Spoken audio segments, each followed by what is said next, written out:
블레셋은 법궤를 돌려보내기 위해서 몇 가지 방법, 몇 가지 장치를 두었습니다. 그것은 결코 일어날 수 없는 일들을 가정해 놓고 그 일이 이루어지면 그것은 하나님께서 분명히 하신 것이라는 결론을 내기로 하고 법궤를 돌려보냅니다. 그런데 블레셋은 법궤를 돌려보내기 위해서 아직 멍에를 메어보지 않았고 갓 새끼를 낳은 어미소에게 새수를 만들어서 멍에를 매게 했습니다. 그들은 이와 같이 하면서 이렇게 말을 했습니다. 만약 그 소가 수레를 끌고 곧장 이스라엘 땅으로 가면 이 모든 심판이 분명 하나님께로부터 온 것임을 알게 될 것이라고 그들은 말했습니다. 우리 본문에 읽지 않았지만 9절의 말씀을 자막을 보시면서 같이 한번 읽어보겠습니다. 보고 있다가 만일 괴가 그본 지역 길로 올라가서 벳세메스로 가면 이 큰 재앙은 그가 우리에게 내린 것이요 그렇지 아니하면 우리를 친 것이 그의 손이 아니요 우연히 당한 것인 줄 알리라 하니라. 사실 어미소를 새끼소와 떼어놓을 경우에 어미는 본능적으로 새끼를 향해서 발걸음을 옮기게 되어 있습니다. 그리고 게다가 한 번도 멍에를 매지 않았던 소가 한 번 가보지 않은 길을 따라서 약 13km를 곧바로 간다는 것은 여러분 불가능한 일입니다. 왜냐하면 처음 멍에를 맨 소는 그 멍에를 벗어버리려고 발버둥을 치고 또 처음 멍에를 맨 소가 길을 따라서 먼 거리를 간다는 것은 일어날 수 없는 일이었기 때문입니다. 그래서 그들은 이렇게 불가능한 일을 시작하고 그것이 그대로 이루어진다면 그것은 분명 이스라엘의 하나님의 진노라고 결론을 지금 내리기로 한 것입니다. 하지만 하나님은 이와 같이 그들이 생각하고 있는 이 불가능한 일이 그대로 이루어지게 하심을 통해서 믿음 없는 블레셋 사람들에게 하나님의 역사라는 그 분명한 확증을 그들에게 보여주셨습니다. 또한 모든 것을 당신의 뜻대로 주관하시는 이심을 그들에게 분명하게 알게 하셨습니다. 여러분, 그들은 아직도 이 재앙의 원인이 무엇인지를 몰랐습니다. 그래서 그 재앙의 원인을 확실히 알기 위해서 확신하지 못하고 있기 때문에 이 언약궤를 돌보는 일을 통해서 그것의 원인을 파악하기로 지금 결정한 것입니다. 그들은 이 일이 우연인가 아니면 하나님의 섭리와 하나님의 역사인가를 지금 파악하고자 이 일을 만들어냈고 그 일을 통해서 하나님의 역사를 그들은 알게 되었습니다. 그러나 하나님은 불가능한 일을 분명히 그들에게 보이게 하심으로 블레셋이 당했던 독종과 죽음이 하나님께로부터 일어난 섭리임을 그들로 깨닫게 하셨습니다. 여러분, 저는 오늘 이 말씀을 통해서 우리의 신앙의 기본기가 제대로 되어 있는가를 한번 살펴보기를 원하는데, 우리는 이 말씀을 보면서 혹시 우리도 블레셋 사람들과 같이 우리 앞에 일어나는 모든 일이 우연으로 일어난 일이 아닌가, 이렇게 우리가 생각하고 있지 않은지를 한번 돌아봐야 합니다. 우리는 예수 그리스도를 통해서 하나님을 믿는 믿음의 사람으로서 아직도 하나님의 섭리를 우연이라고 말하든가 아니면 재수가 좋아서 이렇게 일이 일어났다든가 말하고 있지 않는가를 한번 돌아보아야 한다는 것입니다. 여러분, 세상의 모든 일은 우연이 아니라 모든 것이 하나님의 섭리입니다. 아멘 하실 줄 알았는데 아멘을 안 하셔서. 여러분, 세상의 모든 일은 우연이 아니라 모두 하나님의 섭리 가운데 있는 것입니다. 이것을 인정하는 것이, 이렇게 고백하고 아멘하는 것이 여러분 우리의 신앙의 기본기입니다. 우리의 신앙의 기본기는 우리 앞에 일어나는 삶의 모든 일이 하나님의 뜻이 있고 그것이 하나님의 섭리임을 인정하는 것, 여러분 이것이 우리의 신앙의 기본기입니다. 로마서 11장 36절의 말씀에 이렇게 기록되어 있습니다. 우리 같이 한번 읽어보겠습니다. 이는 만물이 주에게서 나오고 주로 말미암고 주에게로 돌아감이라. 그에게 영광이 세세에 있을지어다. 아멘. 여러분, 이것이 우리의 신앙의 기본기입니다.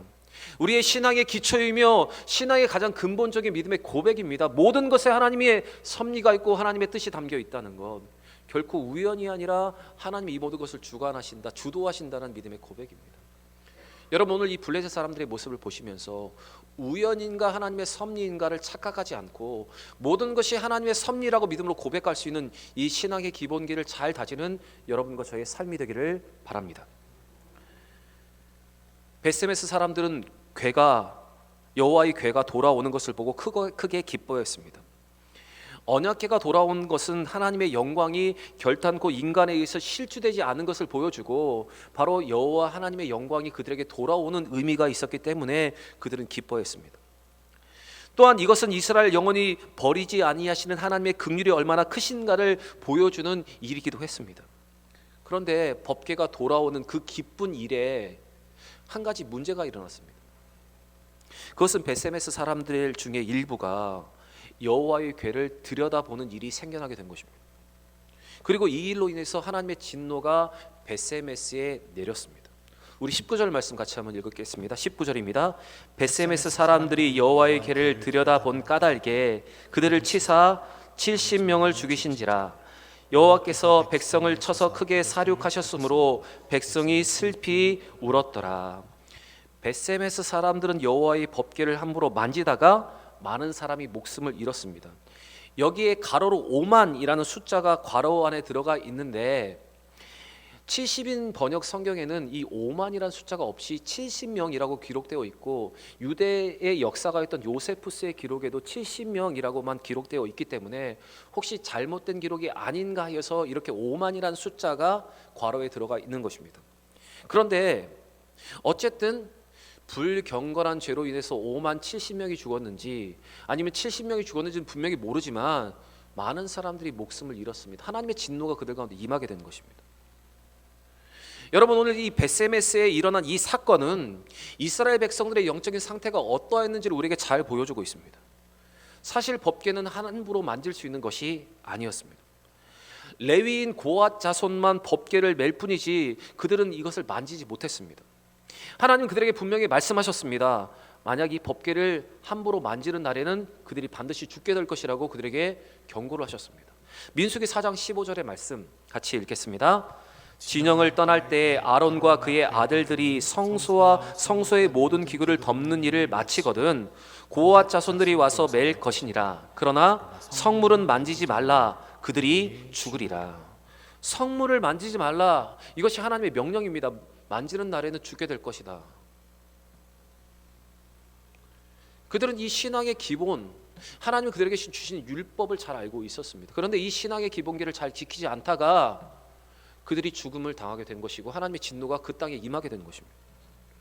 여러분, 오늘 이 베세메스의 사건은 그들의 신앙기가 제대로 되어 있지 못했기 때문에 일어난 일입니다. 그동안 하나님의 법궤를 대하는 그들의 태도가 바르지 못했기 때문에 생겨난 일입니다. 이것은 자신들의 위치를 모르고 교만했기 때문에, 경건하지 못했기 때문에 일어난 일입니다.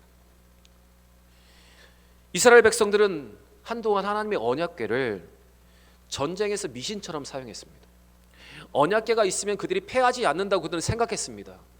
하나님의 말씀을 그대로 받는 것이 아니라 그 언약궤를 미신처럼 사용했다는 것입니다. 그리고 이제는 불경건한 호기심으로 그것을 열어보기까지 한 것입니다.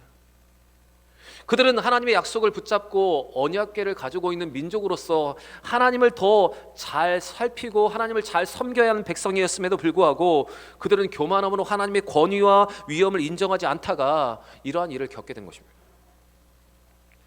하나님은 율법이 없어서 하나님을 섬기는 방법을 몰라서 금쥐와 금종기를 만들어 보낸 블레셋 사람들은 용납하셨지만 율법이 있으면서 그 죄를 범한 이스라엘 백성들에게 대해서는 엄중하게 심판을 내리신 것입니다. 여러분, 우리는 오늘 이 말씀에서 우리는 신앙의 기본을 잘하고 있는지를 한번 살펴보아야 합니다. 하나님은 우리가 알고 있는 죄에 대해서 엄중하게 심판하는 분이심을 우리는 알아야 합니다. 그래서 여러분, 우리는 알고 있는 것을 더 주의 깊게 지키고 아는 만큼 더 주의 깊게 살아가며 더 겸손하게 말씀을 따라 온전하게 주님 앞에 서야 하는 것입니다. 이 일로 인해서 베세메스 사람들은 크게 애곡하게 되었습니다. 많은 사람들이 한 번에 죽음을 당하자 블레셋이 이 법궤에 대한 두려움을 가졌던 것처럼 그들 마음속에 법궤가 자기 안에 머물고 있는 것에서 두려움을 가졌습니다. 그래서 그 법궤를 어디로 보내야 할지를 그들은 지금 고민하게 되었습니다. 여러분, 오늘 신앙의 기본기가 무너지면서 발생했던 이 베세메스의 사건을 보시면서 우리는 하나님의 명령, 그것을 잘 지켜가는 신앙의 기본기를 다시 한번 돌아보아야 합니다. 이스라엘 백성들처럼 법궤를 불경건하게 대하는 것이 아니라 하나님의 말씀을 지키고 하나님의 권위와 위엄을 잘 인정할 수 있는 여러분과 저의 삶이 되기를 원합니다. 매사에 하나님을 인정하고 하나님의 말씀을 따라서 더 겸손하게 하나님을 잘 섬기는 이 신앙의 기본기가 더 든든히 서는 여러분과 제가 되기를 원합니다. 결국 하나님의 언약궤는 벳세메스에서 이제 기랏 여아림으로 옮겨지게 됩니다. 특별히 기랏 여아림에 사는 아비나답의 집에 옮겨지게 되었습니다. 이어지는 7장 1절 말씀을 보시면 아비나답은 그의 아들 엘리야사를 귀한 아들을 거룩하게 구별하여 여호와의 궤를 지키는 일을 하게 하였습니다. 우리 7장 1절 말씀 같이 한번 읽어보겠습니다. 기랏 여아림 사람들이 와서 여호와의 궤를 옮겨 산에 사는 아비나답의 집에 들여놓고 그의 아들 엘리야사를 거룩하게 구별하여 여호와의 궤를 지키게 하였더니. 여러분, 오늘 말씀을 보시면 벳세메스 사람들은 하나님의 진노로 인해서 언약궤를 기랏 여아림으로 보냈습니다. 그러나 기랏 여아림의 사람들은 그 법궤를 온전히 모시고 그것을 거룩하게 구별되어서 그것을 잘 지켰습니다. 오늘 이 벳세메스 사람들의 모습과 이 기랏 여아림의 사람들의 모습이 여러분 대조가 되고 있습니다. 그리고 오늘 이 본문은 이 두 지역의 사람들의 모습을 대조함을 통해서 신자 가운데도 이러한 두 가지의 모습이 있다는 것을 우리에게 보여주고 있습니다. 여러분, 신자 중에도 하나님의 언약궤를 모셔드리는 마음이 있는가 하면, 기쁨으로 그것을 맞아들이는 사람이 있는가 하면 그것을 바로 옮겨버리려는 사람도 있습니다. 사실 언약궤는 주의 말씀을 상징하는 것입니다. 바로 하나님께서 말씀하실 때 그것을 온전히 나의 것으로 받아들이는 사람이 있는가 하면, 반대로 말씀이 주어졌을 때 그것을 거부하거나 이거는 나를 향한 말씀이 아니야, 그것을 밀어내는 사람도 있다는 것입니다. 여러분, 오늘 이 벳세메스와 기란 여아림의 대조된 모습을 보면서 우리는 하나님의 법궤를 어떻게 대하고 있는지, 하나님의 말씀을 어떻게 대하고 있는지 우리의 신앙의 기본기를 한번 돌아볼 수 있기를 바랍니다. 그래서 벳세메스 사람들이 아니라 이 기랏 여아림 사람들처럼 하나님의 말씀, 하나님의 법궤를 모시기에 온전한 사람들이 되기를 바랍니다. 여호와의 궤가 성막으로 옮겨지지 못하고 기랏 여아림에 머문 지 이제 20년이란 세월이 흘렀습니다. 이것은 아벡 전투에서 패하였기 때문에 실로의 성막이 회포되고 아직도 블레셋의 압제 가운데 있었기 때문에 이 법궤가 예루살렘으로 옮겨지지 못한 것입니다. 하지만 이렇게 긴 시간이 지나자 이 기랏 여아림으로부터 어떤 일이 일어났는가 하면, 법궤가 그곳에 머물고 있는 그 순간부터 어떤 일이 일어났는가 하면 여호와를 사모하며 갈망하는 마음이 이 기랏 여아림 사람들로부터 이스라엘 전역으로 퍼지게 되었습니다. 우리 2절 말씀 같이 한번 읽어보겠습니다. 2절입니다. 궤가 기랏 여아림에 들어간 날부터 20년 동안 오래 있은지라 이스라엘 온 족속이 여호와를 사모하니라. 여러분, 오늘 이 법궤를 대하는 두 가지의 태도가 구별됩니다. 기랏 여아림 사람들의 모습과 벳세메스 사람들의 모습이 이렇게 대조되고 있습니다. 벳세메스 사람들은 불순한 태도로, 불경건한 모습으로 법궤를 대하다가 하나님의 진노를 입었고 그 법궤를 보내기에 급급했습니다. 그런데 기란 여아림에 있는 아비나답의 집에 들어왔을 때 아비나답은 자기의 아들을 구별해서 법궤를 지키게 하였고, 이 법궤가 기란 여아림에 머물 때 하나님의 은혜가 이 기란 여아림의 아비나답의 집에 임했을 뿐만 아니라 기란 여아림의 지역이 하나님으로부터 축복을 받았습니다. 그리고 그 축복과 함께 그들의 어떤 마음이 시작되냐면 여호와를 사모하는 마음이 이 기란 여아림부터 시작되어서 이스라엘 전체에 흘러가게 되었습니다. 여러분, 여호와의 법궤는, 언약궤는 하나님의 임재와 그 말씀을 상징합니다. 우리가 하나님의 말씀을 존중하고 그 말씀대로 살아간다면 하나님은 우리의 마음에 여호와를 더 사모하는 마음을 주실 뿐만 아니라 기란 여아림이 내리셨던 그 은혜와 축복을 우리에게도 내려주실 줄 믿습니다. 하나님, 우리가 언약궤를 정성껏 모시고 하나님의 말씀과 그 인도하심에 따라 살아간다면 하나님 우리에게 그 여호와를 사모하는 마음을 회복시켜 주시고 우리에게 풍성한 은혜를 내려주실 줄 확신합니다. 여러분, 오늘 이 말씀에서 우리가 여호와의 말씀을 대하고 법궤를 대하는 태도, 영적인 기본기를 잘 돌아보시고 하나님 말씀을 존중하는 태도로 살아서 여호와를 사모하는 마음이 더 커질 뿐만 아니라 길한 여름이 내렸던 그 축복과 은혜를 다 누리는 우리 모든 대형의 성도들 되기를 원합니다. 여러분, 신앙의 기본으로 다시 돌아가서 예배를 사모하고 말씀을 사모하고 더 기도하고 전도하는 우리 모든 대형의 성도들이 되시기를 우리 주 구주 예수의 이름으로 간절히 축원합니다.